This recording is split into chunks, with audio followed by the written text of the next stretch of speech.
I saw my first Khat chewer in Kenya. I was attending an international conference on physical cosmology, and while strolling back to my hotel after an edifying day of lectures, Copernicus, quantum mechanics, and CMBR sloshing about my head, he appeared. Or appeared his eyes, reflecting the street lights. I stopped. His face remained dark. He stared at me and I at him, and all the while he chewed. Slowly, dumbly, like a human cow. Not saying a word. Eventually my companion, a hired local named Kairyui, grabbed me by the arm and pulled me away. "Don't mind him," Kairyui said. "He's harmless, just a Khat chewer."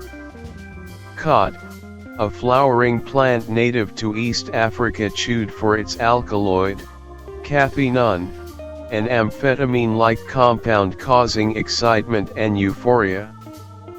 Except the Khat chewer had looked anything but euphoric. Even in my hotel room, alone and in the dark, did his eyes remain, staring at me from a face of memory melting into nightmare.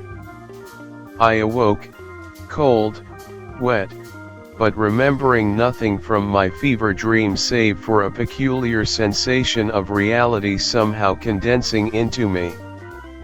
In the late morning, I went to a lecture on cosmic expansion but could not focus. My thoughts were scattered, limp. During the lunch break, I drank 3 cups of coffee but they didn't help. Several colleagues tried to speak with me, I ignored them. Until bumping into. Here is the leaf that begins all life worth having. What? The man staring back at me, with slight bewilderment, was Dr. Mukherjee, under whom I had earned my doctorate at MIT. "Gilgamesh," he said. The name of. I felt a sudden tightening in my chest. Gilgamesh had been the name of my first, and most famous, contribution to the field of cosmology, a software model of the beginnings of the universe. "Are you all right?" "Yes," I said, pushing past him, but now changing direction and heading for the doors leading outside, through which I pushed into the blinding noonday sun. My hand firm against my chest. Palpitations. People staring at me. Evading. "Kairyui!" I yelled out. "Kairyui, are you here?" He materialized obediently as if out of the local ether. "Yes, sir." "Take me to the place we passed last night." "To where we saw the Khat chewer," I said in syncopation. When we arrived, he was there. His jaws masticating. "Leave us," I told Kairyui. When he had gone, the Khat chewer stood and in his eyes I felt an understanding.